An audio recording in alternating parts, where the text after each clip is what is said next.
달라이라마 무아론 3부에 이어서 4부를 시작합니다. 여기까지가 이제 가정연경에 나오는 용수고사의 그 인용문을 말씀하신 것이고요. 여기에 대해서 이제 달라이라마가 말씀하십니다. 현상의 내재적 존재가 없더라도 현상은 있다. 그러니까 참나 같은 게 없어도 그렇다고 해서 현상이 없어지지는 않는다. 사물은 어떻게 있는가? 두 가지 가능성이 있다. 그 자체의 힘으로 내재적으로 있든지 참나가 있어서 그 힘으로 있든지 단지 명칭에 의해서만 있다. 이렇게 연기적으로 진행되는 그런 상황인데 마음이란 놈이 등장해가지고 그것을 거울에 받아들인 다음에 이름을 붙여요. 어쨌든 단지 명칭에 의해서만 있든지 둘 중 하나인데 깊이 살펴봄으로써 우리는 내재적 존재, 이 내재적 존재는 다른 것과 관련되지 않고 그 스스로 존재하는 무엇, 자성이죠. 이것이 지각될 수 없다는 것을 알게 된다. 만일 사물에 그런 실제, 정말로 있는 그런 것이 있다면 우리가 그 실제의 정체를 탐구해 나가는 동안에 그것이 명백하게 모습을 드러내야만 한다. 그게 있다면 나타나 봐, 이거예요. 그러나 실제로 우리가 현상을 정밀하게 분석해보면 그런 것은 없고 다만 사물에는 내재적이거나 독립적이거나 객관적인 존재가 없다는 것이 드러난다. 여기서 두 가지가 있어요. 하나는 정밀하게 분석하라고 그랬어요. 불교는 분석하는 종교입니다. 부처님은 계속 분석을 합니다. 오원도 분석이고 12인연도 분석이잖아요. 전부 분석이에요. 계속 나누고 계십니다.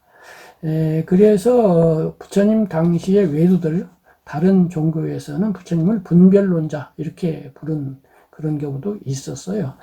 그래서 이 분석이라고 하는 것을 아르마리다 이렇게 할 일이 아니고 잘 분석함으로써 무아와 공성을 깨닫지는 못하더라도 이해할 수 있고 해탈은 못하더라도 해탈에 가까운, 즉 몸과 마음을 잘 다스릴 수 있는 그런 데 나갈 수가 있습니다. 두 번째로는 내재적이거나 독립적이거나 객관적인 존재가 없다. 이렇게 얘기했는데 월폴라 라훌라라고 하는 남방 스님이 계십니다. 세계적으로 유명한 학자고 책을 많이 쓰셨는데 그분이 낸 책 제목 중에 하나가 무아라고 할 만한 사실이 있다. 이런 재미있는 제목을 붙였어요. 무자성, 자성이 없다라고 하는 그러한 사실은 있다. 이렇게 말을 했는데 여기서 잘 생각을 해야 돼요. 그렇긴 합니다만은 공성이 있을 뿐 공 자체는 없습니다. 아까 설명한 걸로 돌아가 말하면은 공성, 그러니까 동사 내지는 형용사태로서의 공은 있어요. 공하게 흘러가는 것은 있는데 흘러감은 없어요. 흘러가다라고 하는 동사는 있는데 흘러감하고 명사로 만드는 순간 그건 틀려요. 그러니까 공이라는 놈을 그렇게 명사화 해가지고 흘러감처럼 만들면 그건 이제 편의적으로는 그렇게 말을 할 수가 있어요. 그렇기는 하지만 아주 꼬치꼬치 따지면 그렇게 공이라고 하는 그놈은 없어요. 제가 반야심경을 처음 접했을 때 아주 젊었을 시절에 한마음선언에 있을 때만 해도 그래요. 공과 색 즉 시공, 공 즉 시색할 때 그 공을 무하고 착각을 했어요. 그래가지고 색 속에 공한 무언가가 따로 있나 보다. 색 속에 텅 빈 뭔가가 따로 있나 보다. 이렇게 생각을 하니까 풀리지가 않는 거예요. 그건 잘못된 거예요. 색 속에 공한 공간이 없어요. 태풍 속에 태풍 눈이 있는 것 같이 그런 거 없고요. 태풍 자체가 공한 겁니다. 태풍 자체가 여러 가지 요소로 되어 있어서 분해되면 다 사라지는 자성이 없는 것이다. 이것 자체가, 이 성품 자체가, 이 이치 자체가 공이지 색 말고 따로 공이 있지 않아요. 그래서 색도 공하고 수도 공하고 상도 공하고 식도 공하다. 수상행식 역부여시 그랬잖아요. 색 속에 공이 또 있고 수 속에도 공이 또 있고 이렇게 뭐 그 안에 따로따로 뭐 있는 거 아니에요. 색이 수십 조개로 되어 있는데 그 속에 그럼 공이 수십 조개가 있나요? 아니잖아요. 그러니까 공이라고 하는 놈을 따로 실체화해가지고 마음 안에 공한 놈이 따로 있다. 그 놈이 뭐 참나다. 그 놈이 진하다. 그 놈이 주인공이다. 그 놈이 아트만이다. 이렇게 하는 것은 불교가 아닙니다. 그래서 내재적이거나 독립적이거나 객관적인 존재가 없다는 것이 드러난다. 사물들은 있지만 사물들은 있어요. 그래서 이 가유, 임시적, 임의적인 이 사물 혹은 나는 임시적인 존재로서는 있어요. 그런데 내적으로 부동하게 불변하게 영원하게 존재하는 것은 아니라 이것을 이해함으로써 우리가 도달하게 되는 결론은 이런 모든 것들이 개념과 용어, 언어 이렇게 개념에 의해서 성립을 한다는 거예요. 이런 식으로 인과적 의존의 입장에서 공성을 이해하는 것은 공성의 측면을 연기로서 이해하는 것으로 이어진다. 공성을 알면 연기를 알고요. 연기를 알면 공성을 알아요. 그래서 법을 봐요. 연기를 보는 자가 법을 보고 연기를 보는 자가 열애를 본다. 부처님께서는 논하게 말씀하신 거예요. 나가르주나는 말했다. 의존적으로 발생하는 것을 공성이라 한다. 그 성질, 그러한 이법, 이걸 공성이라고 했지. 공성이라는 놈이 따로 있지 않아요. 공성은 의존성의 다른 의미입니다. 의존성이 공성이에요. 의존성이라는 놈이 따로 어디에 모양을 갖고 있지는 않잖아요. 이것이 중도이다. 공성이 곧 중도예요. 의존적으로 발생하지 않는 현상은 없기 때문에 공이 아닌 현상은 없다. 이 현상은 이제 중생이 경험하는 이 세계예요. 이 세계의 모든 것은 다 공해요.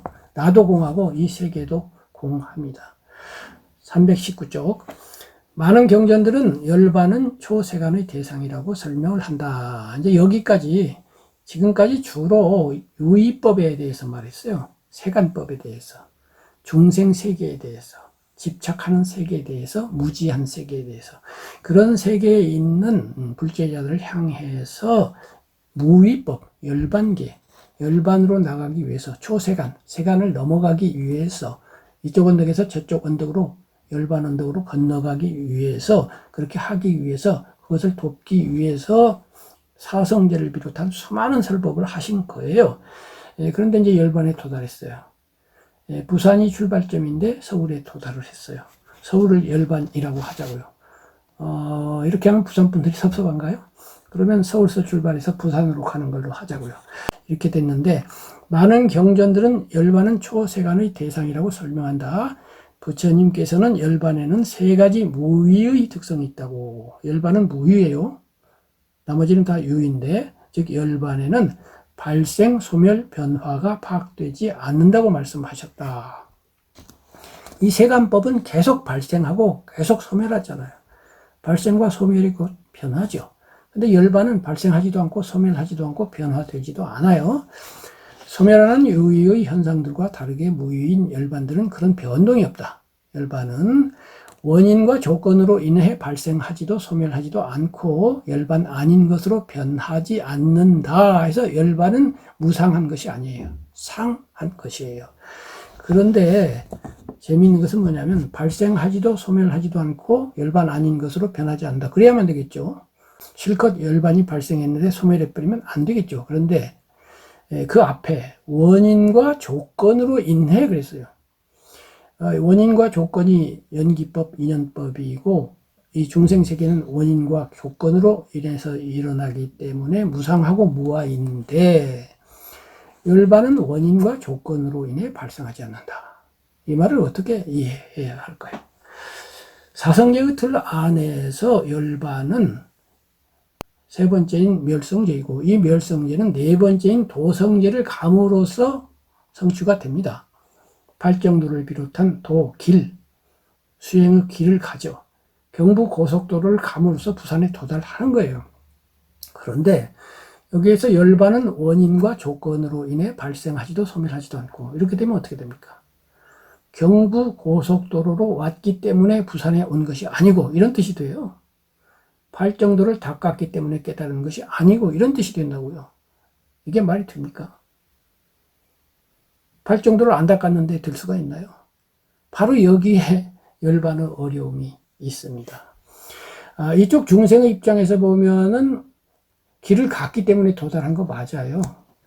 그런데 마치 강을 건너간 사람이 뗏목이 필요 없어지는 것처럼 또 부산에 도달한 사람에게 있어서는 경부고속도로도 필요 없고 서울도 필요 없죠. 그것처럼 그쪽에서는 아주 입장이 달라져요. 화장실 가기 전에 다루고 갔다 와서 다루더니 열반에 도달하신 분들 입을 싹 닫고 나 몰라 그렇게 합니다. 나 돈 닦아서 여기 온 거 아니야. 되고 보니까 다 헛고생이었어요. 할 일 없는 짓을 했다니까. 이렇게 말해도 말 돼요. 그래서 이제 후대에 깨달으신 분들은 묘한 말이 나오는 겁니다. 쓸데없는 짓 하지 마. 수행 같은 거 말짱 할 거야. 이렇게 말한다고 해서 그 말 자체가 안 들려요. 깨달은 분이 그렇게 말을 하면. 하지만 중생 입장에서는 발정도, 경부 고속도로를 거쳐야만 부산에 가요. 그래서 깨달은 분들이 그런 말 자꾸 하고 함부로 하면 중생이 오해를 해가지고 수행을 무시하게 돼요. 이것도 중도가 필요해요. 그리고 시적절하게 듣는 사람의 기질과 수준에 맞춰서 설법하는, 뒤에 나오는 그런 대기설법이라고 하죠. 대할 때 기. 그 사람은 근기에 맞춰서. 이 근기는 두 가지인데, 하나는 높이가 있어요. 중학생 높이, 고등학생 높이, 대학생 높이. 그 다음에 성격이 있어요. 왼쪽부터 오른쪽으로 가요. 높이는 수직인데, 이거는 수평으로. 성질이 급한 사람, 성질이 느긋한 사람, 혹은 뭐 기타 등등. 이렇게 잘 봐가지고 그 사람 성질과 그 사람 수준에 따라서 해야 돼요. 아무 때나 막 수행이라고 하는 건 깨닫고 보니까 헛짓이더라. 이렇게 하면 큰일 나죠. 경전들과 아비담마는 열반에 공, 무상, 무원 등 세 가지 면이 있다고 말한다. 여기서 아비담마는 남방 아비담마예요. 아비담마는 이제 경전에 딸려 있는 경전을 분석하고 해석한 철학들이죠. 열반은 무명, 분노, 집착이 비어있고 유의의 것들이 비어있는데 이것을 공해탈이라고 한다. 열반은 공해탈, 무상해탈, 무원해탈 이렇게 세 가지. 열반과 해탈은 같은 말이죠. 12인연법으로 보면은 1번 무명이 명이 된 것을 깨달음, 8번 가래가 없어진 것이 열반, 12번 노사오비 고뇌가 없어진 것이 해탈입니다. 무명은 이미 잘 아실 거고요. 갈애는 이제 목마를 깔자예요. 목마른 사랑 이랬는데 사랑은 탐해, 탐심을 말해요. 뭔가를 계속 바라는 그런 목마름인데, 이 목마름이란 말이 인도, 부처님이 사셨던 인도가 우리보다 훨씬 더 강한 느낌을 주게 되어 있습니다. 왜냐하면 물이 적고 물이 탁해요. 물이 흙탕물입니다. 맑히지 않으면 못 마십니다. 그리고 날씨가 더워요. 그래서 그 목마름이 훨씬 우리보다 강하게 느껴지고 목마름을 해소하거나 시원해진 상태가 우리보다 훨씬 좋습니다. 시원해서 좋네가 아니라 시원해서 매우 좋네요. 이렇게 되는 건데, 이 목마른 가래, 타는 듯한 목마른 가래가 다 해결이 돼갖고 서늘해진 것, 그 불이 꺼져버린 것, 그 뜨거운 불이 꺼져버린 것, 이것이 열반이고요. 그 다음에 이제 12번째 노사오비고뇌는 무거운 짐의 비유가 돼요. 등짐을 무겁게 지고 가다가 내려놓으면 얼마나 홀가분하고 편합니까? 그것이 이제 해탈이죠. 그래서 해탈할 때 풀해자잖아요. 풀어버리고 벗어버린다. 벗을 탈자잖아요. 그래서 이제 이 무명과 분노와 집착 이것이 없는데 이것을 공해탈이라고 하고, 또 이것이 표시가 없어요. 이때 상, 무상, 상은 모습, 모양 이런 뜻이거든요. 그것도 없고 이것을 무상해탈이라고 하고, 그 다음에 이제 무명, 분노, 집착에 대한 갈망이 없는데 이것을 무원해탈이라고 한다. 그러니까 바라는 게 하나도 없어요. 바람이 다 사라진, 먼지가 다 없어진 허공 같은 그런 상태죠. 산스크리트 전승은 이 세 특성을 무아를 중심으로 풀어낸다 했는데, 앞에서는 이제 산스크리트 전승이 아니고 빨리 전승에 중심을 둬서 말씀하신 것이고요. 북방 산스크리트 전승, 이것을 무아 중심으로 설명을 하는데, 공해탈은 어떤 대상의 실체로서의 내재적 존재가 없음, 여태까지 이야기한 무자성, 공 이것이고요.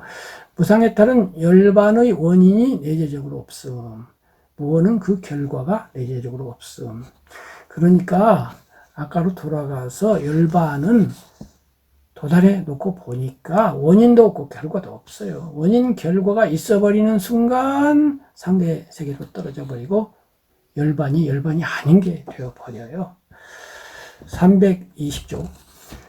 열반은 오랜 시간에 걸쳐서 지혜를 향상시킴으로써 깨달아지지만 깨닫게 된 행동을 통해서 열반이 생겨나는 것은 아니다. 이게 그 말이에요. 팔정도를 함으로써 깨닫게 되는데 그러나 팔정도 때문에 깨닫는 것도 아니다. 열반은 우위로 항상 존재한다. 열반은 생겨나는 것이 아니고 유래되는 것도 아니며 불변이고 불사이다. 열반이 존재하기 때문에 번뇌의 근절이 가능하다. 이렇게 됐는데 열반은 항상 우리 마음에 있어요. 그런데 단지 그것을 드러내지 못하고 있는 것이죠. 그러니까 생겨나는 건 아니에요. 원래 있었으니까. 이것이 이제 불성이라는 말로 달리 표현되기도 하는 건데요. 이렇게 생각해 보자고요. 여기 맑은 물 1리터가 있어요. 그리고 옆에는 잉크물 1리터가 있습니다. 그런데 잉크물에 들어있는 잉크와 맑은 물, 잉크물에도 맑은 물이 있잖아요. 맑은 물에다가 잉크를 부었으니까 그 비율이 얼마나 될까요? 99대 1이나 99대 2밖에 안 돼요. 잉크를 조금만 놨는데 잉크색으로 변하고 잉크물 그래요.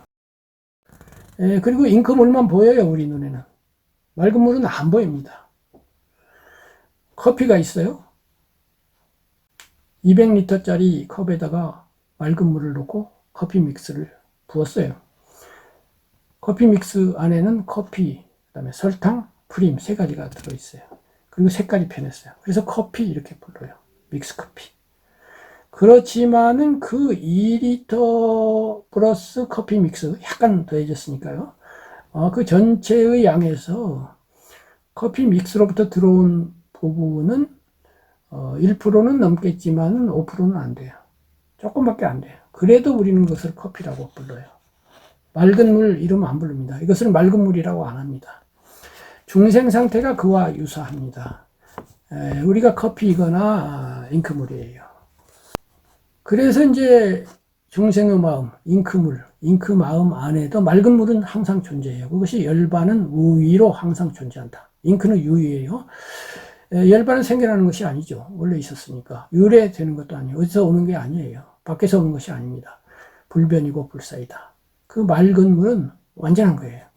바로 이 맑은 물이 열반이 존재하기 때문에 번뇌의 근절이 가능하다. 우리 속에 열반성이 있기 때문에 잉크를 없애는 그것이 가능하다 이거예요. 321조. 열반은 유위인 윤회와 대조되는 무위의 것이다. 열반은 연기에 의해 지배되는 윤회 세계와 완전히 별개이다. 실제인 열반은 실제예요. 나머지는 가유, 임시적으로 말하자면 가짜로 있는데 열반은 진짜예요. 윤회하는 현상의 특성인 무아와도 별개이다. 그러니까 무아는 이 잉크에 대해서 말을 한 거예요. 그런데 열반은 잉크가 아닌 맑은 물이기 때문에 무아가 여기에 개입할 일이 없어요. 다만 무아를 깨달음으로써 잉크가 없어지니까 관계가 전혀 없지도 않아요. 중관학파는 윤회와 열반의 모든 현상에 내재적 존재가 없고 이렇게 해서 윤회도 무아지만은 열반 자체도 무아예요. 열반 자체도 공이에요. 아까 말했잖아요. 열반 자체도 공성이에요. 어떤 면에서는 공성 자체가 또 열반이에요. 따라서 무아이고 공이라고 말한다. 그러니까 잉크 성분 안에 있는 맑은 성품 같은 거예요. 그 맑은 성품, 잉크 성분 안에 맑은 성품, 그것이 잉크를 제거했을 때의 맑은 성품하고 같은 것이기도 하고 잉크랑 섞여 있으니까 다른 것이기도 한데 어쨌든 무와 공이라고 하는 그 맑은 물로서의 성품은 한편으로는 잉크에도 해당이 되고 한편으로는 열반에도 해당이 되는 묘한 거죠. 열반이란 말은 종종 고제 집제의 소멸, 그러니까 괴로움과 괴로움의 원인의 소멸, 이것을 가리키기 위해 사용되지만 열반의 실제 의미는 정화된 마음 상태이다. 쉽게 말하면 열반은 맑아진 마음이다. 잉크색이 사라진 마음, 그렇게 해서 본래 갖추어져 있는 열반성으로서의 맑은 상태를 회복한 그러한 마음이다. 이렇게 말을 할 수가 있다 이거예요. 그래서 쉽게 생각하면 돼요. 열반까지는 그만두더라도 우리가 우리 마음을 막지 않게 하는, 흐리게 하는 탐진치, 특히 치의 핵심은 지금까지 누누이 말씀드린 것처럼 나라고 하는 생각을 일으키는 그것이 치예요. 이 나라고 하는 생각 자체가 얼마나 실제하고 부합하지 않으며 이름에 지나지 않는가, 이것을 투철하게 알므로써, 깨달음으로서는 모르더라도 분석적으로 추리적으로 알므로써 그것을 우리 삶에 적용하고, 예를 들면 제가 이런 영상을 올리니까 자기 의견하고 반대된다고 해가지고 영상 밑에 댓글을 다시는 분들이 있어요. 그냥 댓글만 다는 게 아니라 저를 이렇게 비난, 심지어는 욕하는 분도 있어요. 이런 일을 만났다고 합시다. 이것이 이제 고성계의 고예요. 사성계에서 문제가 생긴 거예요. 아까 말한 넓은 의미의 고가 생긴 거예요. 내 마음이 불만족스럽고 불편해지는 상황이 생긴 거예요. 자, 이랬을 때 무아도 모르고 공도 모르고 연기법도 모르는 사람하고 그것을 아는 사람, 깨닫지는 않았어요. 근데 이해는 했어요. 이런 사람이 어떻게 다를까요? 어떻게 달라야 할까요? 저는 그 상황을 어떻게 받아들임으로써 수행자가 될 수 있고 진정한 불제자가 될 수 있을까요? 바로 거기에 연기와 공을 적용해야 하는 것입니다. 첫 번째로는 이것을 불편해 한다면, 저는 별로 불편하지 않은데 불편하다고 하자고요. 많이 불편하다고 하자고요.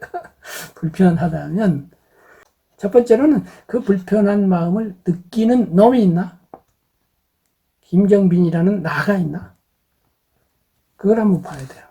적어도 분석적으로 그 나는 없잖아요.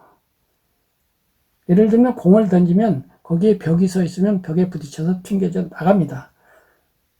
그 벽이 나예요. 근데 벽이 없으면 어떻게 될까요? 휙 지나가 버릴 거 아니에요. 그래서 휙 지나가게 해야 돼요. 나는 없걸랑 이렇게 해야 돼요. 그 다음에 그 나로부터 발생한 기분 나쁨이 있나? 이건 색수상 행식에서 수거든요. 느낌인데 수라는 놈의 자성이 있나? 이게 이제 윗바사나에서 신수신법의 관찰 중에 수 관찰이에요. 느낌을 계속 관찰합니다. 기분이 나쁘면 기분 나쁨을 관찰하고 기분 좋아도 관찰해야 돼요. 기분 좋음도 기분 나쁨과 짝을 이루는 시소의 양편이기 때문에 기분 나쁨에서 기분 좋음으로 이동한다고 해서 해결 안 됩니다. 시소 왼쪽에서 오른쪽으로 가본들 오르내림은 여전히 반복이 됩니다. 그래서 그렇게 하지 말고 평등심, 한 중간에서 이쪽도 저쪽도 기울어지지 않는 중도심으로 그냥 보기만 해야 돼요. 개입하지 말아야 돼요. 좋음을 좋아하지 말고 싫음을 싫어하지 않는 상태에서 그냥 보기만 해. 알아차리기만 해. 통찰하기만 해. 그것이 윗바사나거든요. 이렇게 계속 통찰해버리는 과정을 거쳐서 어떤 일이 벌어지느냐면요. 그 느낌과 나의 동일시가 약화되거나 사라집니다. 많은 사람들이 괴로워하는 원인은 그 느낌과 나를 동일시해요. 앞에서 논하게 말했죠. 오온 중에 하나를 나라고 여기거나 혹은 내가 오온을 가지고 있다고 여기거나 내 감정 그러잖아요. 나하고 연관지어서 그 기분 나쁨이 나의 것이 없어요. 그냥 기분 나쁨만 있어요. 그리고 그것은 무자성해요. 그 자체가 없어요. 생겨났다가 사라져요. 이것을 계속 들여다보면은 가라앉아요. 기분 나쁨도 가라앉고 기분 조금도 가라앉습니다. 이 말은 시소, 좋고 나쁨이라고 하는 양변에 있던 시소가 수평을 유지한다는 걸 의미하고 마음이 가운데로 온다는 걸 의미해요. 이것이 평등심입니다. 이 평등심은 두 가지가 있어요. 우베카라고 하는데요. 한문에서는 벌일사자 써서 사라고 그러죠. 그래서 고락사 삼수 그러죠. 괴로움 왼쪽, 즐거움 오른쪽, 가운데 중간 느낌, 불고불락, 괴롭지도 즐겁지도 않은 무덤덤한 느낌, 이렇게 되는데 이것이 이제 중생의 사고요. 수행자의 사는 가운데 있는 건 맞는데 위로 올라가요. 중생의 불고불락수는 무덤덤한, 좀 멍한 이런 상태인데요. 깨달은 혹은 수행하는 그런 사람의 평등심, 이것은 평등심이에요. 다른 점은 중생은 멍하게 있는데 여기는 알아차림이 뚜렷함, 이른바 성성하고 적적한 거예요. 성성은 뚜렷하게 알아차리니까 성성하고, 적적은 수평을 유지하면서 즐거움과 괴로움에 기울지 않기 때문에, 평등심 때문에 적적한 거예요. 이 성성적적의 상태에서 왼쪽도 오른쪽도 기울어지지 않게 됩니다. 이것을 자꾸 연습함으로써 기분 나쁨, 댓글 같은 걸 볼 때 그 댓글에 빠져가지고 일희일비하지 말고 평등심을 잘 유지하면서 김정빈 너는 있냐? 또 기분 나빠지면 기분 나쁨이라는 놈이 있냐? 이렇게 바라봐야 돼요. 또 더 나아가서는 그렇게 말하는 또 그분은 있는가? 말하는 그분도 이렇게 분석해 들어가면 똑같을 거 아니에요. 그분도 그냥 그렇게 하나의 과정으로서 그렇게 말씀하시는 거예요. 그렇게 말씀하시나 보다. 그렇게 편하게 생각하면 돼요. 그분을 사람이다. 그러니까 이름을 붙이고 명칭을 붙여가지고 막 그 사람이 나를 뭐 이러면서 나와 너를 이렇게 세워 놓으면은 나도 괴롭고 그분도 괴로울 거예요. 그래서 부처님께서 이런 말씀도 하세요. 나는 세상과 다투려 하지 않는데 세상이 나와 다투려고 하는구나 이렇게 해요. 부처님은 이런 공한 입장에서 남도 인정하고 나도 인정하지 않는 입장에서 평등하고 이렇게 일미 한맛으로 딱 계신데 저쪽에서 스스로 나너를 구별하고 어쩌고 저쩌고 자꾸 덤빈다 이거예요. 답답하시겠죠. 그러나 답답하면 또 부처님이 아니니까 답답도 안 합니다. 유명한 이야기가 있죠. 부처님에게 욕 잘하는 삼형제가 와서 제일 큰 형이 와가지고 막 욕을 하잖아요. 부처님은 아무 대답을 안 하십니다. 가만히 있어요. 그때 부처님은 어떻게 하셨을까요? 바로 그러한 관점, 공한 관점에서 너도 존재하지 않고 나도 존재하지 않고 욕도 존재하지 않고 그냥 여러 가지 현상들이 원인과 결과에 의해서 흘러가는 약간의 태풍이 치는구나. 바람이 좀 세네. 이런 정도예요. 그리고 대기설법적으로 볼 때에도 그 사람이 흥분하고 있는데 거기에다 좋은 말 해봐야 귀에 안 들어가요. 그러니까 잠잠하기를 기다려야 돼요. 한참 하다가 자기 있는 걸 다 쏟아내고 나니까 이 사람은 정신 좀 차리잖아요. 정신 차리고 보니까 자기만 홀로 욕을 했는데 부끄럽잖아요. 상대방은 아주 고요하게 미소를 짓고 특히 현장에서 부처님 같이 고귀한 분, 해탈한 분 계시기는 한데 없어. 텅 빈 허공 같은 분, 그런 분 앞에 앉아 있으면요. 정신 차리고 나면 갑자기 뭔가가 오게 돼 있어요. 그래서 죄송합니다. 이렇게 하는 거예요. 그때 이제 부처님이 그 사람의 수준과 상황과 시기 적절하게 뭐라고 하면 될지 지혜를 발동하셔가지고 말 다 했냐? 예. 넌 지금까지 말이라고 하는 선물을 한 보따리 나한테 줬지만은 나는 선물 하나도 안 받았어. 어떡할래? 이렇게 하시는 거예요. 그때 이 사람이 뭔가 깨달음이 왔어요. 제가 그렇게 하면 깨달으면 안 와요. 제가 혹시 그렇게 한다고 해도. 근데 부처님이니까 또 전생에 인연이 있었겠죠. 그래갖고 바로 그 자리에서 머리를 깎고 비구 스님이 돼버려요. 조금 전까지만 해도 들이받으려고 왔던 사람인데 문제는 그 아우들이 있었는데 아우들도 또 욕을 잘해요. 그래갖고 두 번째가 옵니다. 똑같은 과정을 거쳐 비구가 되고 세 번째 비구가 됩니다. 이것이 이제 공성에 기반한 부처님의 그 사람 상대 법인데요. 우리가 어떻게 감히 부처님처럼 하겠습니까? 그러나 부처님께서 욕할 때 가만히 침묵하는 정도는 조금만 이렇게 마음을 잘 가다보면 평등심을 유지하는 그 정도는 부처님만큼은 물론 아니지만은 그래도 연히 사람보다는 나은 그런 수준은 되지 않겠어요? 그렇게 한번 해 봅시다. 421쪽 여기 이제 열애장 불성에 관한 그것은 이제 지난번 영상에서 한번 다루었던 마지막 분에서 다루었던 건데 그래서 읽기만 하겠습니다. 중국과 티베트에서 인기 있는 열애장류 경전들 속에서 부처님께서는 모든 중생이 영원하고 안정되며 항구적인 열애장을 갖고 있으며 그것은 30 이상이 완비된 완전히 발달된 불신이라고 설하신다. 어떤 사람들은 이 법문을 문자 그대로 해석하지만 중간학파는 그에 동의하지 않는다.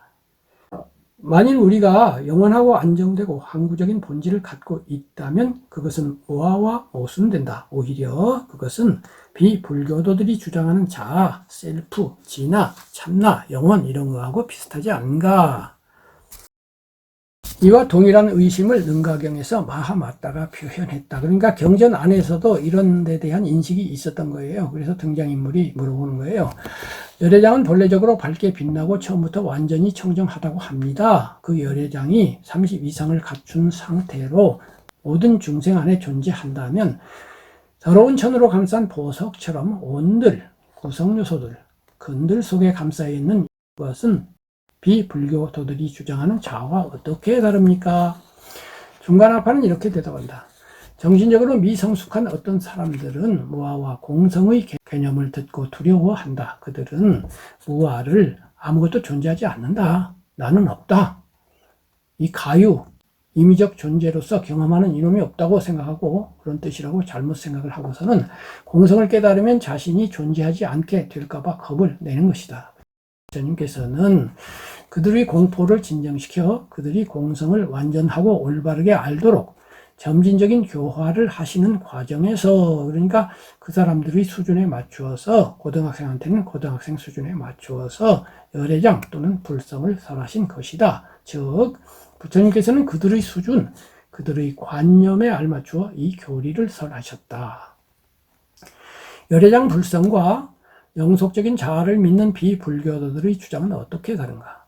영속적인 본질로서의 열애장이나 불성은 반야류 경전들에 표현된 공성 교리와 모순되고 추론에 의해 반박된다. 그러니까 열애장 불성이 반야류 경전, 반야심경에서 말하는 공성 교리 이거하고 반대된다 이거예요. 그리고 추론, 이론적으로 논리적으로 추구해보면 이거 말 안 된다 이거예요. 공성은 모든 중생 속에 차별 없이 존재한다. 그런 의미에서 부처가 거기에 있다고 말한다. 그렇게 말할 수는 있다. 그러니까 중생 속에 맑은 물이 있으니까 맑은 물을 부처라고 부를 수도 있다. 열애장이라고 부를 수도 있다. 그래서 이제 후대 중국에서는 부처와 중생과 마음이 차별이 없다. 이런 말도 해요. 하지만 중생에게 실제의 부처는 없다. 그렇게 말할 수는 있지만 중생은 중생이고 부처는 부처다 이거예요. 마음의 궁극적 본성이 공성이라는 점에서는 부처와 중생이 유사하지만 커피물이나 맑은 물이나 다 맑은 물이기는 마찬가지지만 커피물은 커피물이다. 한편은 궁극적 본성을 깨달은 분은 마음이고 다른 하나는 아직 그것을 깨닫지 못한 오염된 마음이다. 부처님께서는 대답하신다. 마하마따요. 열애장에 대한 나의 가르침은 비불교도들이 자아라고 주장하는 것과 같지 않다. 열애는 미성숙한 중생들이 무아로 인한 두려움을 버릴 수 있도록 공성, 완전한 청정의 끝, 열반, 만들어지지 않은 것, 무상, 무원 등의 뜻을 가진 열애장을 제시한다. 이렇게 했으니까 이 무생, 무상, 무원 이것이 열반이었잖아요.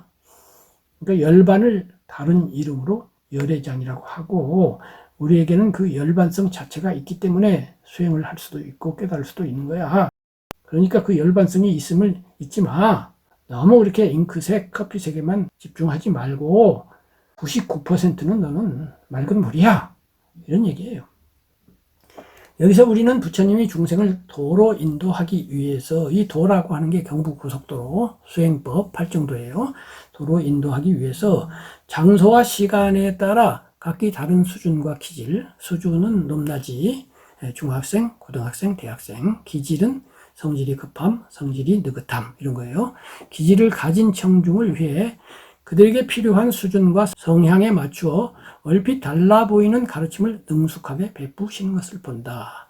우리는 그 가르침에 대해서 깊이 생각하고 추론하여, 그래서 생각하고 추론해야 돼요. 이성적으로 논리적으로 따져보고 토론해 봐야 돼요. 아르말이 확실하게 해야 돼요. 그렇게 해서 불법을 확실하게 알고 그리고 그 알을 내비게이션 삼아서 지도 삼아서 경부고속도로를 타야 되는 겁니다. 그거 안 하고 타다가는 경부고속도로인 줄 알고 탔는데 서해안 고속도로로 가는 수가 있어요. 어쨌든 그 가르침의 명확한 의미를 분별하기 위해서 분별해야 돼요. 무분별하면 안 됩니다. 경전들과 주석서들을 폭넓게 읽어야 한다. 당연하겠죠. 경전을 무시하면 안 됩니다. 우리 큰 스님 얘기, 그거보다는 경전이 먼저예요. 불성과 열애장에 대해서 배우는 목적은 마음의 본질적으로 결함이 있는 것이 아니라는 것. 맑은 물이 본질이지 잉크색이 본질은 아니라 이 말이에요. 완벽하게 될 수 있다는 것. 잉크색을 빼면 맑게 된다는 것. 마음의 그런 측면이 이미 존재하고 있으며 오염된 마음을 정화시킴으로써 마음을 완전하게 할 수 있다는 것을 이해하는 것이다. 이것을 이해하면 마음을 깨닫는 수행을 하는 데 있어 큰 확신과 힘을 얻게 된다. 이러한 이해를 바탕으로 최종적으로 우리가 얻게 되는 것이 확신과 힘이다. 그래서 그것을 포함해서 지금 길게 달라이라마의 불교 강의라는 책, 그 책에 나오는 무와 공, 연기에 관한 많은 설법을 이렇게 살펴보았는데요. 이 기나긴 검토 여기까지 끝까지 따라오신 분이 몇 분인지는 잘 모르겠어요. 유튜브 보면은 이제 대시보드 뭐 이런 것도 있고 해가지고 이 영상에 몇 퍼센트까지 따라왔는가 이런 걸 보는 데가 있거든요. 시간 길이 이야기입니다.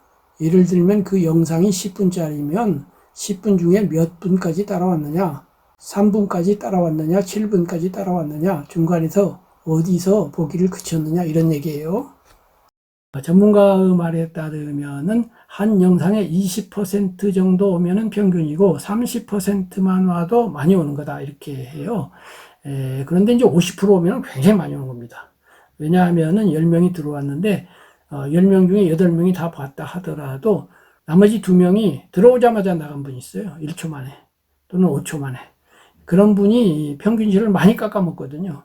그래서 20% 되기가 상당히 어려운데 이 영상은 20%는커녕 2%나 될런지 모르겠습니다만 어쨌든 이 영상, 이 기나긴 토론을 통해서 한 분이라도 이 달라이라마께서 말씀하신 확신과 힘, 정법에 대한 확신과 힘을 얻어가지고 그것을 삶에 적용해서 제가 얘기했잖아요. 이거를 위해서 토론하는 거 아니거든요. 우리 마음이 불편할 때 바로 그걸 적용해야 되거든요.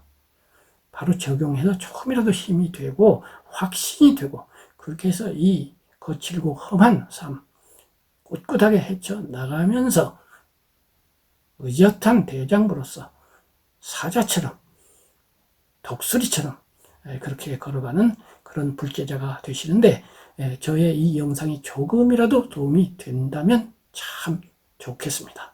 감사합니다.